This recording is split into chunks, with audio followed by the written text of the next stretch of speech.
Yes, we walked in here yesterday for the first time. It's very impressive how clean this place is. It's very clean and sanitary. It's just like a clean room, and throughout the whole facility, you've done a great job.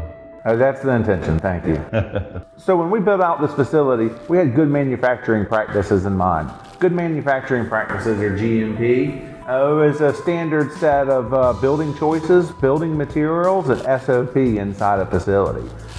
These sort of practices are used commonly in like pharmaceutical grade and food processing facilities, and they lean toward the nature of like clean room status. The ability to keep an impeccable standard of cleanliness and follow a really rigorous SOP to maintain a clean and sanitary work environment and production environment for not only the current time, but for years to come. So you were talking about different brands or different companies coming into this industry now that it's being more accepted, this industry being the cannabis industry.